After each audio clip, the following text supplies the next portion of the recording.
But we also have a responsibility, as the Secretary General said, to ensure that the war doesn't spill over even beyond Ukraine.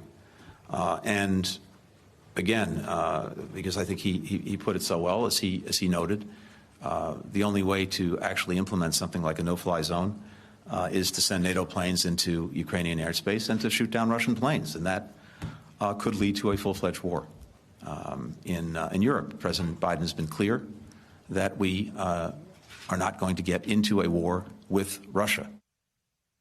Secretary of State Antony Blinken today reaffirmed the United States has no intention of closing the airspace over Ukraine. It is a huge blow to officials in the country who have been pleading with NATO and its allies to establish a no-fly zone. Let's welcome Ukrainian Parliament member Inna Sovzin. Thank you so much for joining me. This has been, I can't imagine what kind of week for you. I know you have been so passionate calling for a no-fly zone. So many other members of your government have done so.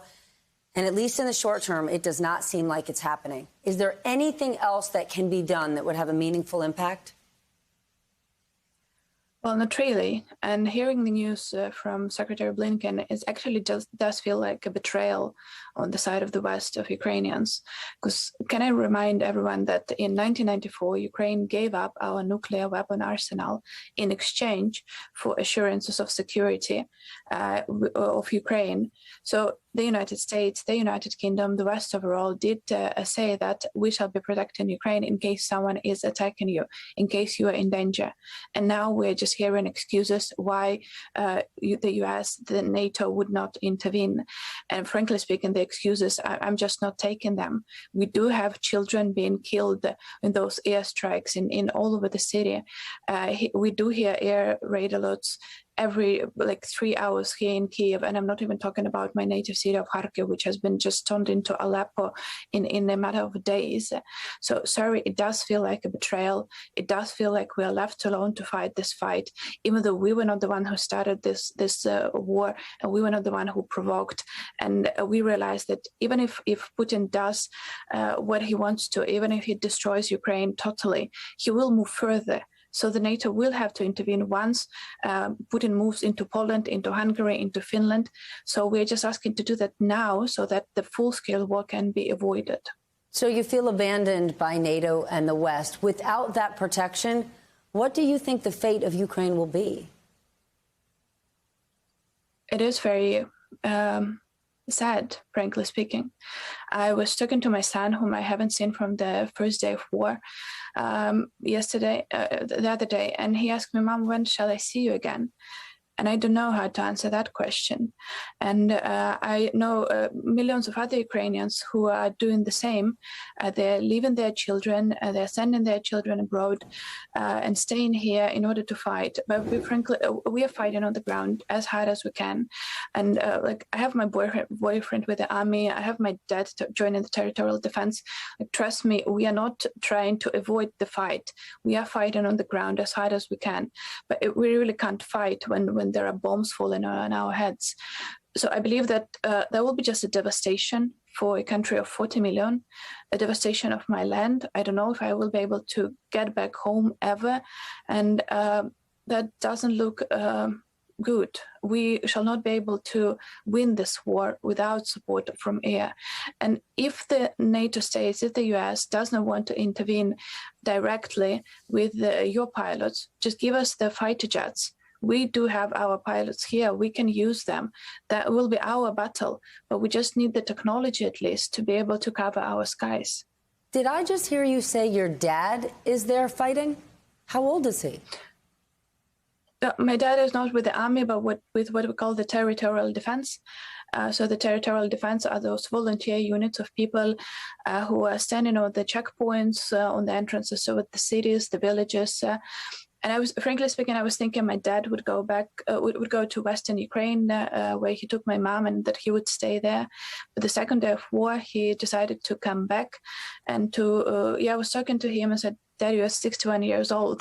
What are you doing? Why are you coming back?" And also he has sick knees, so he cannot really walk very fast. And he told me, "Well, I will crawl if I have to, but I'm not leaving, and I'm going to defend the city of Kiev." And frankly speaking, the last couple of days, 3 days, I wasn't able to get in touch with him. I was extremely worried. My mom was crying all the time because we knew that where he was, there were major battles taking place. Just yesterday evening, and it was 6 a.m. here in Ukraine, we got a message that he is okay and he's alive. But that was just extremely tense. And then, if I don't hear from my boyfriend a couple of hours, I again start going crazy because, again, the situation is extremely tense and people are dying on the ground here. And I'm not the only one. There are millions of Ukrainians who are in the same position, who don't know when and where they will see or hear from their loved ones. You left your son, you separated from your son 8 days ago. How hard was that for you? And when do you think you'll see him again? When the first bombs started exploding over city, his dad, my ex-husband, called me and said, and we had an agreement with him, with my ex-husband, that in case the war starts, he will be the one relocating our son to the West, because myself as a member of parliament, I cannot really leave. I have to stay here with my people. I have to show that we are standing strong. So I knew that this was a possibility. I never trusted this would actually be happening.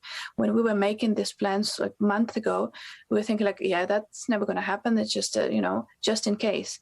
But then when Putin declared war against Ukraine, and my ex-husband called me and said, well, I'm doing that. I'm taking our son to the West, to the Western Ukraine.